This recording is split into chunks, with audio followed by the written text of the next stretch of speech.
Good evening, everyone. On behalf of TaskMed, I would like to welcome you all to Medcast, Insights into Healthcare, a learning initiative by TaskMed. Today, it's a great pleasure to have with us Dr. Gautam Nath, who is a consultant gastroenterologist and hepatologist at Shanti Memorial Hospital, Cuttack, Orissa. We welcome you, sir. Sir, we look forward to hear from you on today's topic of discussion, evaluating the clinical effect of Midodrine in Hepato Renal Syndrome. Over to you, Dr. Nath.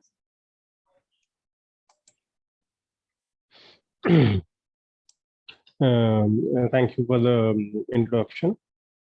And it's a privilege for me to discuss about this particular topic, which is you can say a very vast yet very underexplored topic in the field of gastroenterology and hepatology. That is the Hepato Renal Syndrome and the effect of Midodrine on the same. And for the introduction, I am Dr. Gautam Nath, currently practicing as a consultant gastroenterologist at Shanti Memorial Hospital, Cuttack, Orissa. Shall I share the screen now? Yes, sir.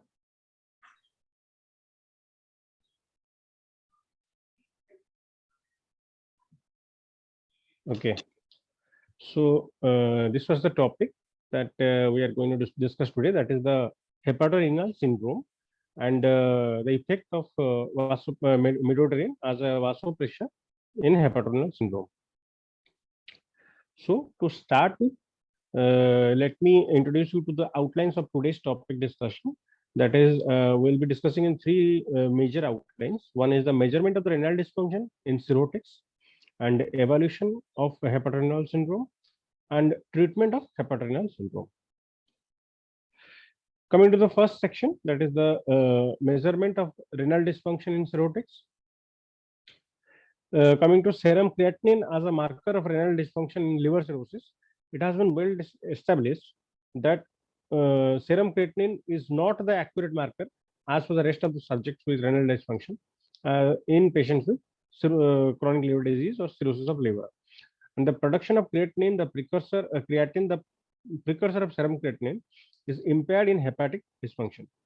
And patients with decompensated liver disease have a decreased liver mass, the muscle mass, that is called sarcopenia, and increased tubular secretion, which leads to an underestimation of serum creatinine. And hyperbilirubinemia and hemolysis can also make the serum creatinine spuriously low or falsely low. Collectively, all these factors, they usually reduce the serum creatinine, and which tends to underestimate the underlying kidney injury in a patient with liver disease. Now, the creatinine based GFR estimating equations, I would say all of them have a major limitation in patients with cirrhotics, and they usually used in clinical practice, but derived from patients with CKD and patients without any liver disease. So that was the main cause of which really hampers the exact estimation of GFR in cirrhotic patients. And the serum creatinine is used not only in determining the renal function, but also in making decisions on whether to proceed for liver transplantation or simultaneous liver kidney transplantation in patients with severe renal dysfunction. And according to the SLKT guidelines by UNOS, a GFR is estimated using the MDRD6 equation for estimating the creatinine. And it has been shown that MDRD6 formula that underestimates the measured GFR by 9 ml per minute for 1.73 meter square in patients with cirrhosis, and therefore it can potentially lead to listing of a patient for an unnecessary simultaneous liver kidney transplantation. And conversely, the overestimation of measured GFR can result in increased mortality, allowing liver transplantation owing to severe renal dysfunction. Now, these are the various GFR estimating equations, whereas only this one, that is the Royal Free Hospital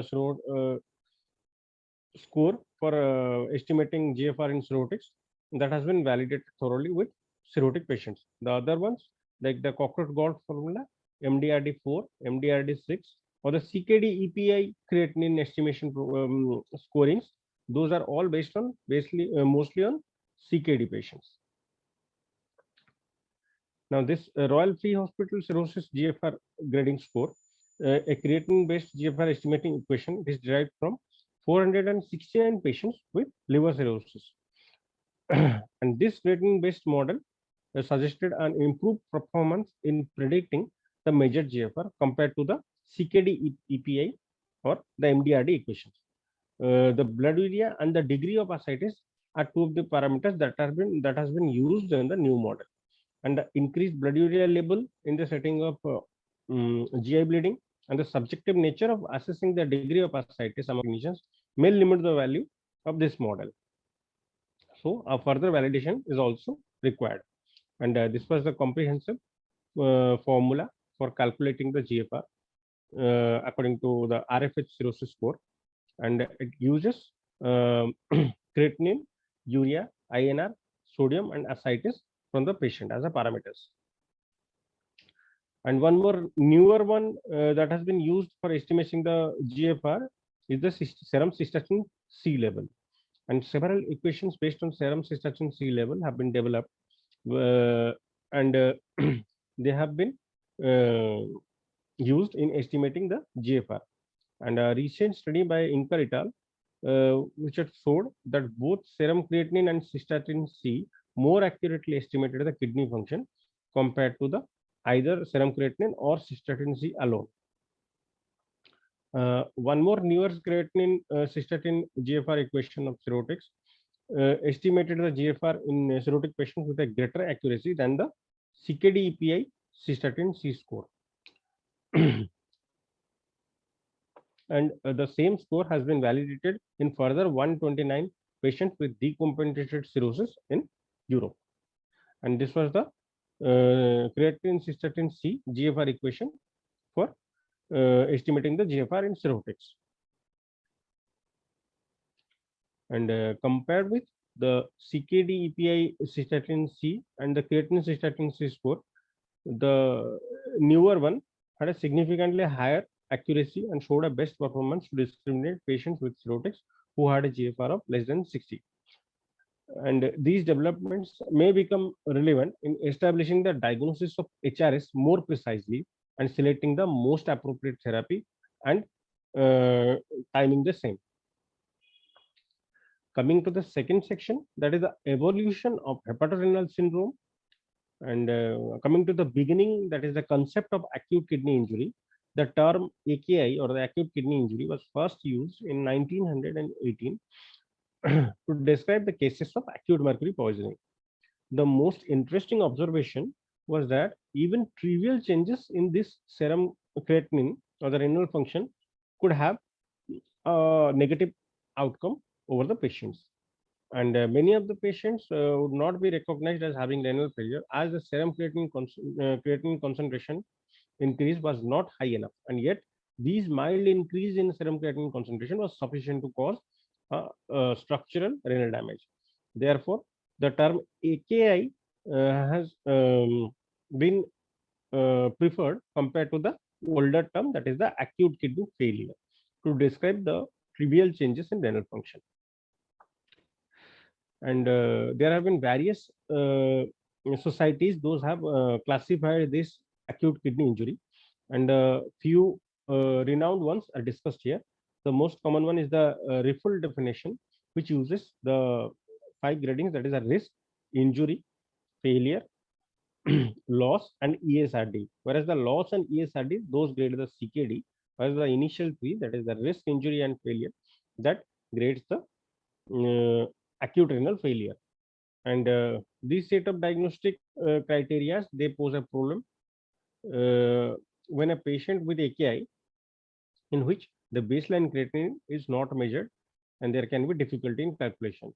And it was proposed that the baseline serum creatinine should be back calculated from the GFR using the MDRD formula, assuming a normal baseline creatinine with a GFR of 75 ml per minute, which tends to hamper the calculation of existing creatinine and the proper staging of the patient. And the newer one, that is the most followed one criteria, that is the AKI criteria, which uses 3 stages of AKI. That is the stage 1, stage 2, stage 3. Whereas the stage 1 is the serum creatinine increase of greater than 0.3 milligram or an increase in 1.5 to 2-fold from the baseline within a maximum of 48 hours. And the stage 2 being the rise in serum creatinine with an amplitude of 2 to 3-fold from baseline. And the stage 3 being serum creatinine increase of greater than 3-fold or a baseline creatinine of greater than 4 milligram per second. And similarly, this also had a pitfalls, like the renal replacement therapy was not included as a part of the staging, as it was felt that it more appropriately described the patient outcome rather than the severity of the renal dysfunction. And in came one more most commonly followed classification, that is the KDIGO guideline for diagnosing AKI, and which also classifies the staging into 3 types. And it is the stage 1, stage 2, and stage 3 are roughly similar, except for inclusion of renal replacement therapy in stage 3. And and this was the most followed one and most advanced classification for AKI currently existing.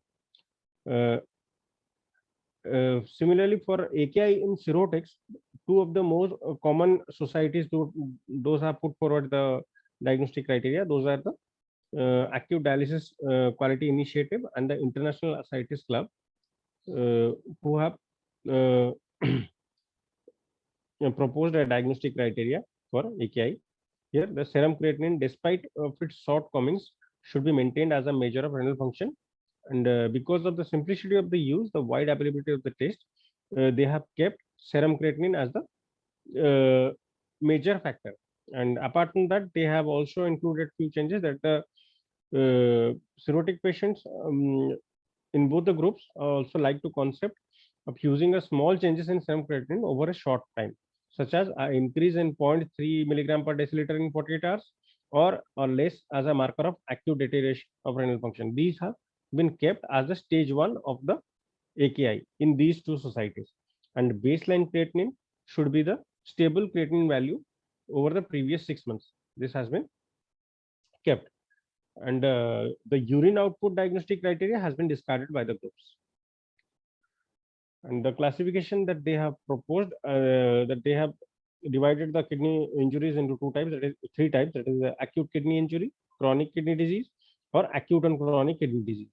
In the first one, they have kept the same criteria as the KDIGO or the AKI one.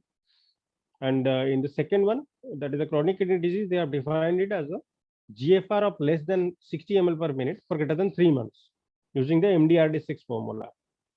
And for acute and chronic kidney injury, they have kept the definition of chronic kidney injury along with the inciting event that is causing a rise in serum creatinine of greater than equal to 50% from the baseline or a change of greater than 0.3 milligram in 48 hours.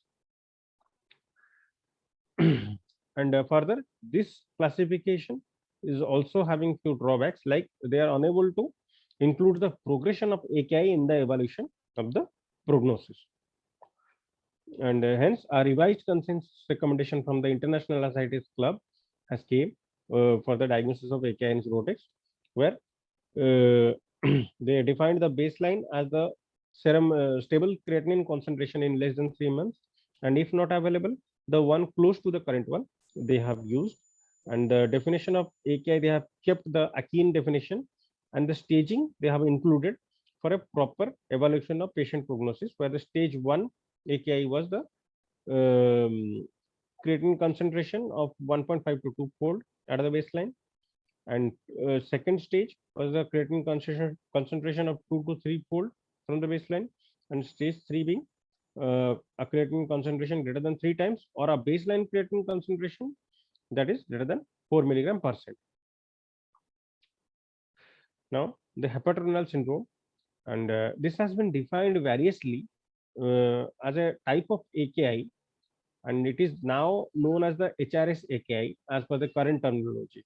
And it is unique to the patient with cirrhosis that occurs in the absence of hypovolemia or significant abnormalities in the kidney histology.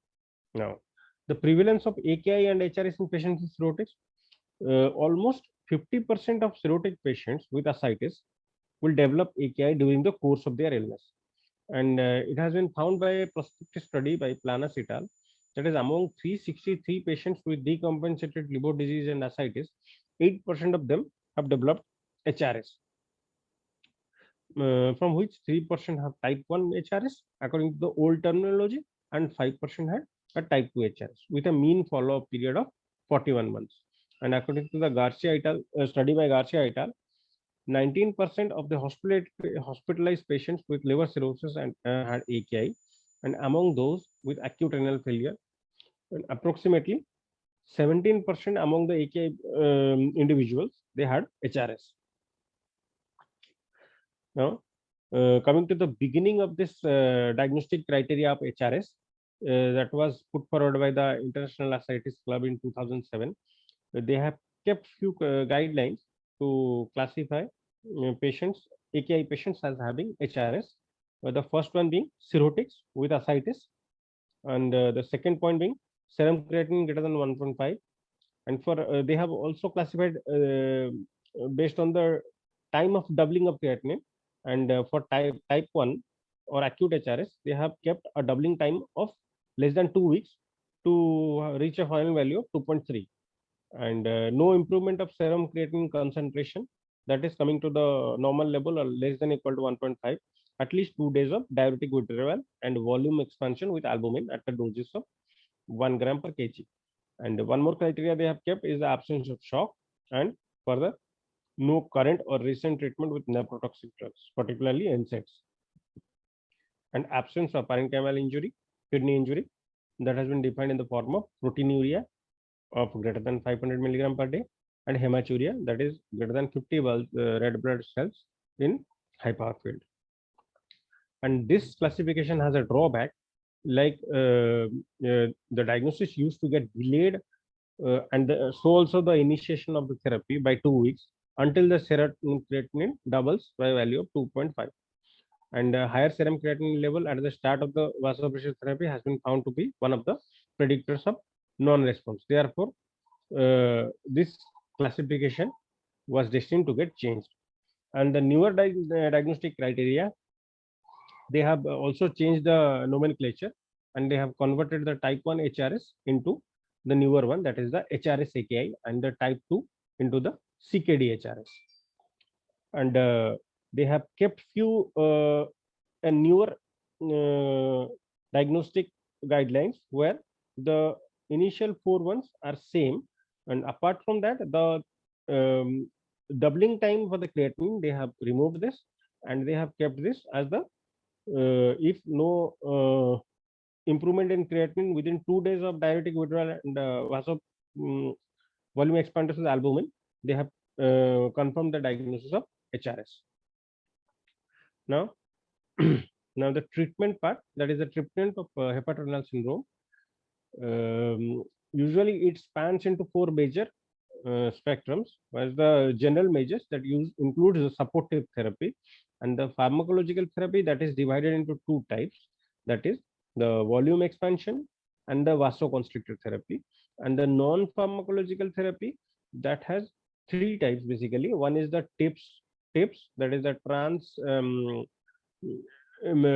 transhepatic intra-portosystemic shunt, and the other one being liver transplantation, whereas the third one being a renal replacement, or the we can say liver dialysis as a non-pharmacological therapy, and the fourth one being the preventive.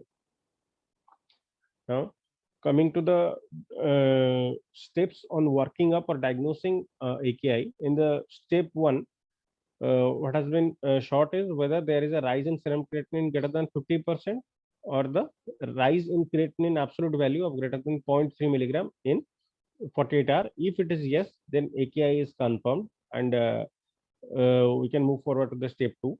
And if there was no baseline creatinine available, then creatinine is repeated in 48 hours. If it is stable, then we evaluate for the underlying kidney disease, and if it is further increasing, then the diagnosis of AKI is confirmed. And if the creatinine is decreasing, then we kept him as a resolving AKI and we follow the patient closely. Now coming to step 2, that is the staging of AKI to for which is very important for prognosticating the disease condition. If the creatinine is within the range of 1.5x to 2x from the baseline, then the stage 1 is considered. If the initial creatinine is 2 to 3 folds from the baseline, then the stage 2. And if the creatinine is 3-fold from the baseline, or the absolute value is greater than 4 milligram, or the initiation of renal replacement therapy has occurred, then the stage 3 is denoted. And why staging is that much necessary?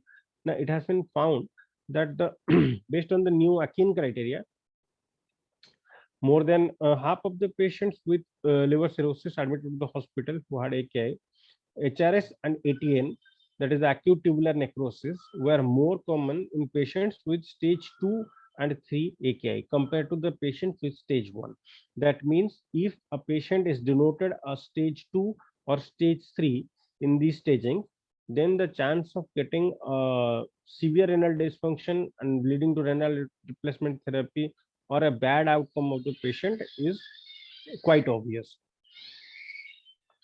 Now, as a general measures that need to be followed by all physicians and hepatologists in treating HRS is discontinuation of diuretics, beta blockers, and potentially nephrotoxic drugs in the form of NSAIDs and aminoglycosides, and reducing the dose of lactulose if there is diarrhea, as it can also lead to a contraction of the intravascular volume. And patients who have actually lost blood by upper GI bleeding, they should receive transfusion, and a septic workup along with empirical antibiotic therapy is mandatory. And the step 3 in the diagnosis is to exclude any intrinsic renal disease that has been previously discussed, that is a urinary protein greater than 500 milligram per day, or a hematuria that is greater than 50 blood cells in high power field, or abnormal cortical echo and ultrasound. And if all those factors are excluded, then patient can be straightforward be moved for volume expansion therapy in the form of injection albumin at the rate of 1 gram per kg for 2 days. And if the AKI resolves, then patient can be closely monitored considering the diagnosis of resolving AKI. And if the creatinine do not respond or remains high, or then the subsequent possibility of HRS is considered and patient is matched for the criteria for HRS. And this is also an important slide which shows renal diseases that can occur with a primary liver disease as a intrinsic part, and the most common being alcoholic hepatitis, which can lead to primary glomerular pathology along with membranoproliferative disorders. Apart from that, IgA nephropathy, the viral hepatitis in the form of hepatitis B, C, or if there is obstructive jaundice or primary biliary cirrhosis. Now, the urinary findings in patients with renal dysfunction and cirrhosis, and why this slide is because what happens in our clinical scenario is it is really challenging for us to differentiate between patients who have HRS and who have acute tubular necrosis. It is really challenging, as we cannot say the patient is should go for a vasopressor therapy accurately or should receive renal replacement therapy considering a impending ATN. And these are the urinary parameters that usually very much helpful in differentiating HRS from prerenal AKI and ATN.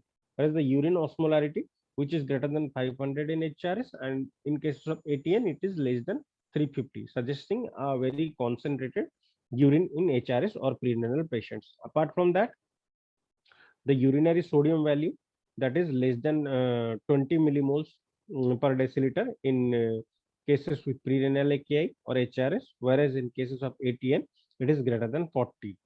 And the fractional expression of sodium value that is less than 1 in prerenal cases, whereas in ATN, it is greater than 2.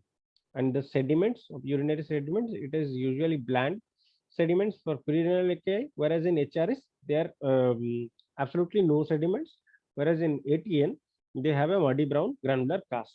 So these things need to be kept in mind if it poses a diagnostic challenge how to differentiate between HRS and ATN. Now, the biomarkers for differentiating ATN from HRS, studies have reported that the urinary neutrophil gelatinase associated lipocalin, in short, that is called NGAL, that is found to be significantly increased in patients with acute tubular necrosis compared to the patients who have pre-renal azotemia or renal failure or HRS. And the value that discriminates these parameters very conclusively is a value of NGAL that is greater than 194 microgram per gram of creatinine. And there is a limitation for this biomarker, that is it increases in patients with UTI, and it can also lead to a false negative value. And there are other also biomarkers that are there in the pipeline for further exploration, that is the interleukin 18 or the KIM1 or the kidney injury molecule, the liver type fatty acid binding protein. And the treatment of AKI HRS and evaluation of response. The treatment spans into both volume expansion and vasopressure. The vasopressors that can be used are either Terlipressin, noradrenaline, or octreotide in combination with Midodrine. And in all the cases, the albumin is constant, whereas the vasopressors that are usually changed. And a partial response is considered if there is a regression of creatinine to a value that is greater than 0.3 milligram from the baseline, whereas the complete response is considered when the serum creatinine value returns to a value within the 0.3 milligram from the baseline. Now, pharmacological treatment of HRS. The goal of pharmacological therapy is to reverse the renal failure and to prolong the survival until the candidate go for liver transplantation. Hence, it's just a bridge to therapy for liver transplantation. But the traditional renal vasodilators that were previously used, like dopamine, phenoldopam, or prostaglandin, they have in studies they have not been found to be any having any kind of benefit in increasing the renal perfusion or GFR. Hence, they have been discontinued to be used in cases of HRS. Whereas the systemic vasoconstrictors like the Terlipressin or the somatostatin analog octreotide or the alpha adrenergic agonist, that is the Midodrine or norepinephrine, they have shown a promising result in studies in management of HRS, and and they rely on assuming that the interrupting the splanchnic vasodilatation will subsequently relieve the intense renal vasoconstriction. And why albumin is always the constant element in the treatment?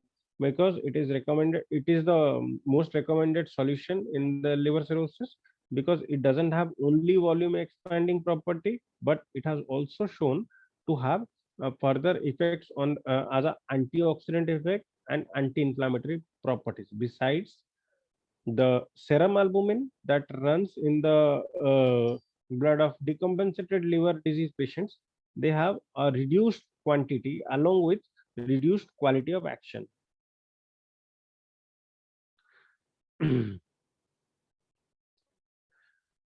And coming to the individual vasoconstrictors, that is the Terlipressin, it binds to the V1 receptor of the vascular smooth muscle cell and causes vasoconstriction, and which leads to both increase in systemic circulation along with splanchnic circulation, and it dilates the intrahepatic vessels, which thereby reducing the intrahepatic resistance to the portal inflow, and cumulatively they lead to a reduction in portal pressure, which has a direct beneficial effect on renal function in cirrhotics. And several RCTs have been studied in patients with HRS1, comparing the bolus doses of Terlipressin plus albumin versus the albumin alone. And it has been found that Terlipressin was able to significantly improve the renal function in 24 to 80% of patients. However, overall Terlipressin efficacy is limited to only 40 to 50% of cases.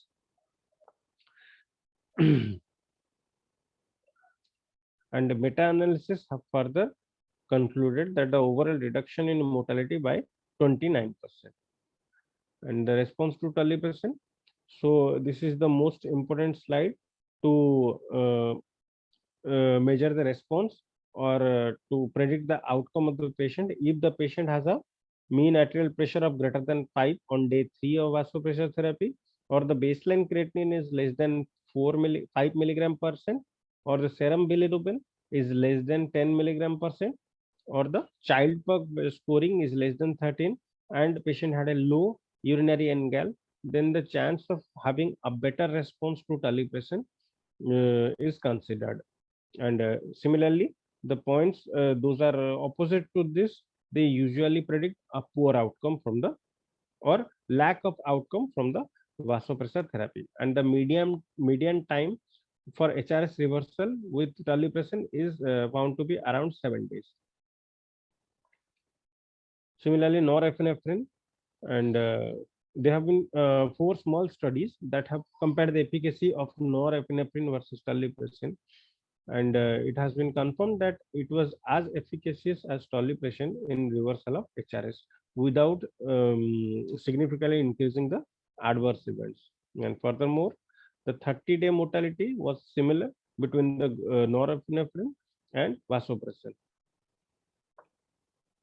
And the reversal of HRS was observed in 10 to 12 patients after a median of 7 days of treatment.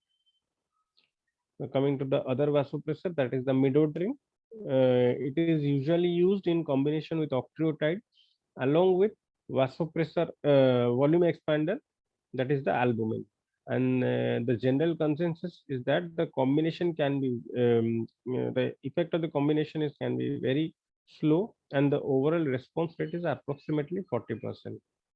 And a study by Cabellin et al. Have shown that Terlipressin plus albumin is far superior to the combination of midodrine, octreotide, and albumin in terms of HRS1 reversal. And the response rate was around 70.4% in Terlipressin group compared to 28.6% in octreotide midodrine group.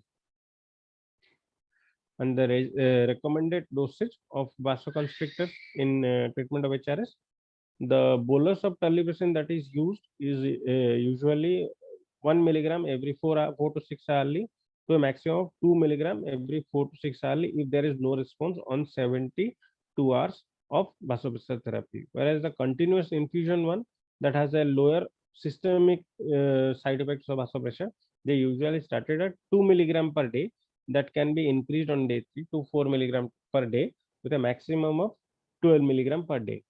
And for the norepinephrine, the usually starting dose is 0.5 milligram per hour infusion, which can be further increased to 3 milligrams per hour infusion. And all the vasopressors that can be used for a maximum of total 14 days. And for the combination therapy, that is the midodrine and octreotide, the midodrine is used with an initial dose of 7.5 milligram orally 3 times a day, which can increase up to 12.5 milligram orally 3 times daily. And the aim is to increase in the systolic blood pressure to 120 by 80 milligram per mercury. And octreotide that is used is initially 100 micrograms subcutaneously 3 times a day, which can be increased up to 200 micrograms subcutaneously 3 times a day. And the non-pharmacological treatments, those are the albumin dialysis that we call, that is the MARS, or the TIPS, that is the transjugular intrahepatic portosystemic shunting, and the renal replacement therapy. These constitute the non-pharmacological treatments. By the TIPS, it was used in the management of HRS, both type 1 and type 2, for more than a decade. And as portal, the concept behind the use of TIPS is, as the portal hypertension is the initiator of hemodynamic changes that ultimately leads to renal vasoconstriction and decrease in GFR. So improving the same will have a positive impact on the liver. And the effect of TIPS insertion on improving urinary sodium excretion and renal function in cirrhotics in refractory ascites is also well documented. And following tips, reversal of HRS has been documented in 50% of cases within 3 months. And one important observation that has been done by 2 studies is that a slow and a delayed recovery of renal function following tips that can take up to 2 to 4 weeks, unlike the vasopressor therapy, which usually have a faster recovery in a span of 1 to 2 weeks. And hepatic encephalopathy is a common complication and for tips, but nowadays we usually do is we usually use a small caliber stenting, that is around 8 to 10 mm size stent with fully coated with tetrafluoroethylene. That usually leads to a fewer complication in the form of hepatic encephalopathy and a better response rate.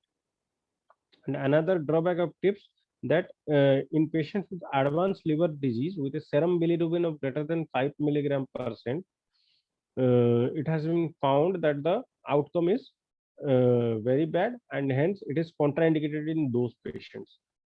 And nevertheless, it can be said that TIPS insertion is a reasonable alternative in HRS patients if they are not the candidates for vasopressor therapy. Now, the combination therapy, that is vasopressor therapy in conjunction with TIPS, they have been evaluated in few studies. And one study that has combined octreotide, midodrine, and albumin, and followed by TIPS. What they have found is patients who have received a combination therapy, almost all the patients were alive for 6 to 30 months following the TIPS, and only one patient required a liver transplantation. Whereas on the other arm, who received only vasopressor therapy, they have I think all the patients have reached a secondary outcome, that is they have either died or they have required a liver transplantation. Now, the renal replacement therapy, a retrospective study showed that HRS patients who were non-responders to vasoconstrictor therapy, they had a significantly longer hospital stay without any beneficial effects with renal replacement therapy on short-term as well as long-term survival. Hence, the decision to initiate renal replacement therapy or the dialysis in HRS patients is further complicated by the presence of hepatic encephalopathy, hypotension, coagulopathy, which can also lead to more complication of the patient during dialysis, leading to death of the patient. Now, this renal replacement therapy is only justifiable if patient is awaiting a liver transplantation. Now, this one is the albumin dialysis or the MARS, which is a form of dialysis where the albumin recirculates repeatedly to adsorb the various bacterial products and albumin-bound toxin, which are responsible for maintaining a vasodilatory state in the splanchnic and systemic circulation in patients with advanced liver disease. And studies with MARS have shown that shown a low overall survival with a 7-day survival of 37% and a 30-day survival of only 25%. And it appears that MARS simply removes the creatinine, artificially lowering the serum creatinine without affecting the GFR. And the liver transplantation, improvement of renal function is gradual over a course of several weeks post liver transplantation in patients with HRS, and the renal sodium excretion and serum creatinine and neurohormonal levels, they usually normalize within a span of 1 month. The more recent literature has reported a renal recovery of 58 to 76% of cases.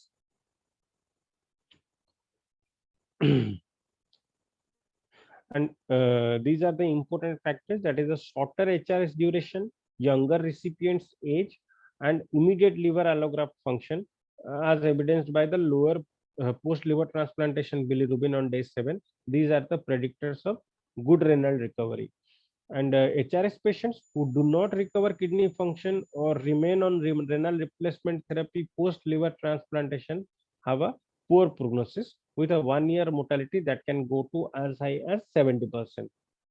And in those patients who do not recover their renal function, consideration for renal transplant should also be kept.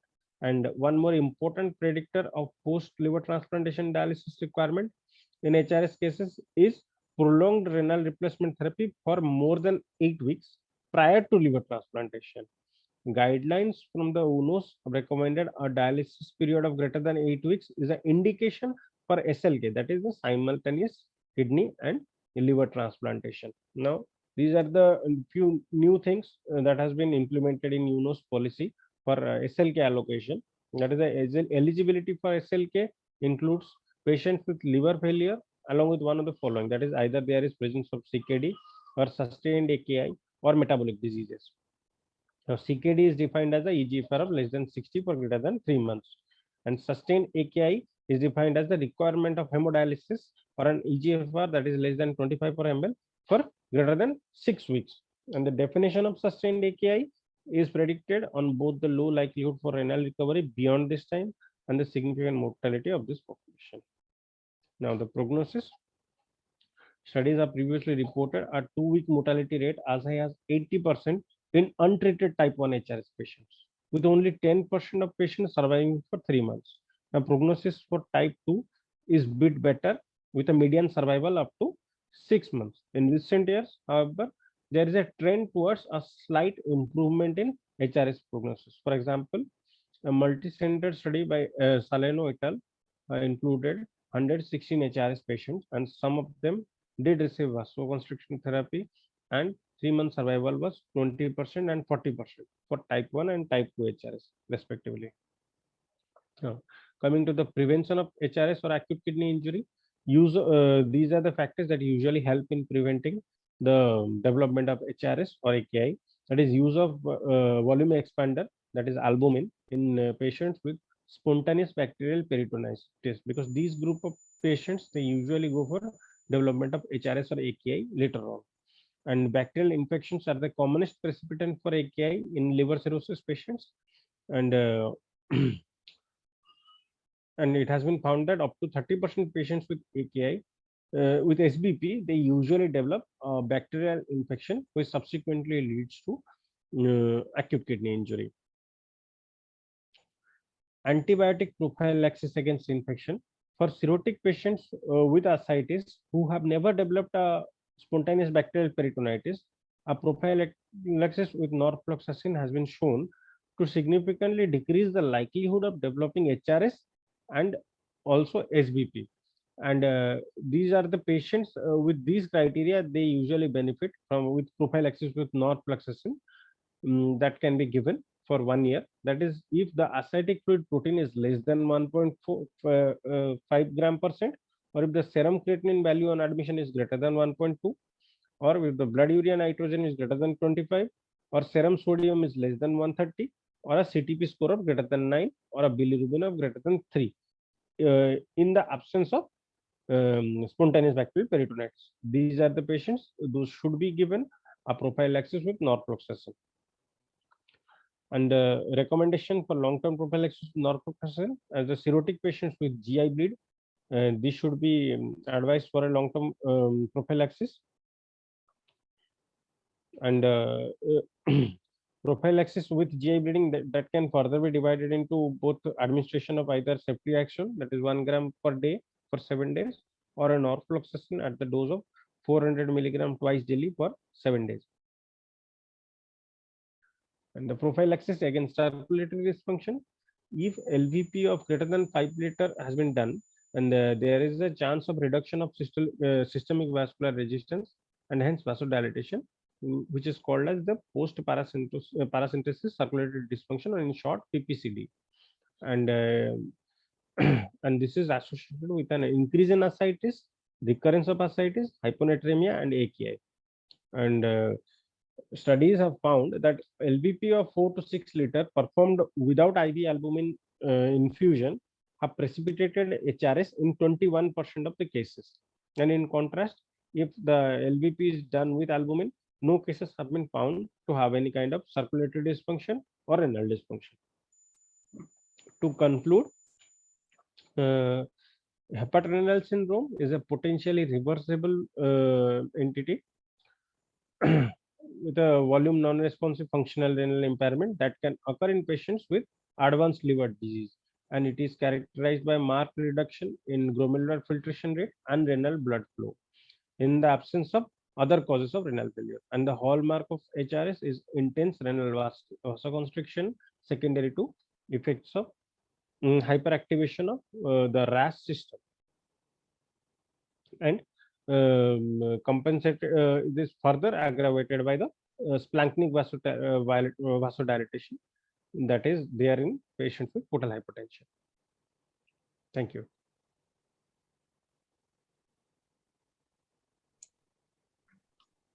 Thank you, Dr. Nath. It was really an insightful discussion on this HRS. So now I would like to request my participant doctors to kindly, if they have any query, kindly write down under the chat box. And before we get any query, Dr. Nath, I was just curious to know that how common is this HRS in liver cirrhotic patient? In our part of the world, around you say 50% of the cases we label them with kidney injury as HRS. A liver patient that comes with a kidney failure, in 50% of cases they usually have a not a big form, at least a small form of HRS is there. So we would recommend that this volume expander therapy, that is the albumin therapy, that should be recommended to all these patients with underlying AKI. Okay. And what about the mortality rate, sir? In type 1 HRS, that is newly called as the AKI HRS, the mortality can be as high as 80 to 90%. Oh, it really vary on a very higher side, sir. Very high. So I feel with this, we should take care of these patients with the moment they develop these kind of symptoms. Yes, as a hepatologist, we usually take care of the kidney of the liver patient whenever there is a kidney failure rather than the liver care. So if you take care of the kidney, the liver improves. That's how it happens. Right, sir. So again, sir, we got one question from Dr. Neeraj Jain from Rajasthan, sir. Yeah. What should be the ideal gap between the doses? If they are seeing vasopressor therapy in the form of Terlipressin, then it has been found that the bolus dose that we use in a span of every 4 to 6 hourly, the infusion one, that usually have a very less systemic side effects. So if you are going for a vasopressor therapy in the form of Terlipressin in a patient with HRS, then the infusion therapy is very much acceptable, and that usually also have a very less side effects in terms of like hyponatremia is less, or the systemic vasoconstriction side effects like the digital ischemia or the rise in blood pressure, those are very less. Midodrine as such is a effective alternative in patients with HRS, because what happens is, I would like to share from my personal experience, that is patients mostly who are the terminally ill liver patients, they usually come, they also have some added morbidities, like few patients they usually have diabetes and blood pressure. Some patients also have cardiac problems, like the that we call the past history of myocardial infarction or coronary artery disease is there. So in those cases, Terlipressin can have a really bad outcome, because the cardiac safety is not that much with Terlipressin, and in those cases we can opt for this drugs with lesser side effect. Those are the octreotide in combination with Midodrine.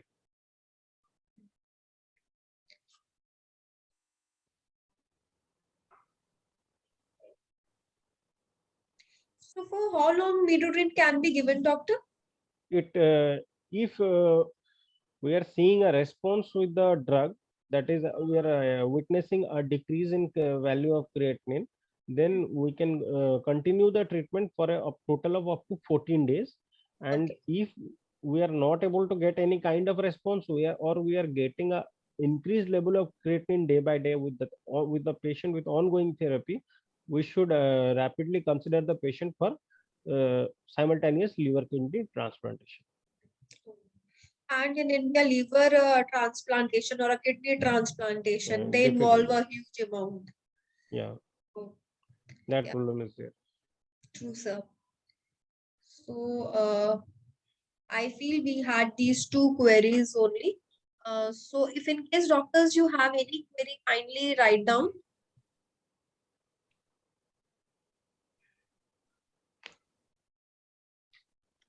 And I feel, sir, it was so nicely explained by you, na, that we got very two queries only. So you have covered all the topics, sir. No, it was very vast one. Yeah, it The was. topic is very. And it is something which is very unique also. The awareness of Yeah. this is very less in India. So when we are discussing about with the different set of doctors across India, we are getting this messages. They rightly said, Midodrine awareness is comparatively on a very lower side. Yeah, So and I the feel, most yeah, and the most important part in this topic is that nobody can find it in any kind of textbook, because yes, sir. all these things are only research modules, and they are still on trials are going on, and we are not able to come to achieve a full treatment for this entity. True, sir. True, sir. So I feel we have taken all the queries of doctor. With your approval, sir, can I close down or conclude the session, sir? Sure. Yes. Listen. So thank you, Dr. Nath, for joining with us today. It was really an insightful discussion for us as well as for our listeners. I would also like to thank all the doctors for being with us and for their active participation during the session. Thank you, everyone, and have a good day. Thank you, Dr. Nath.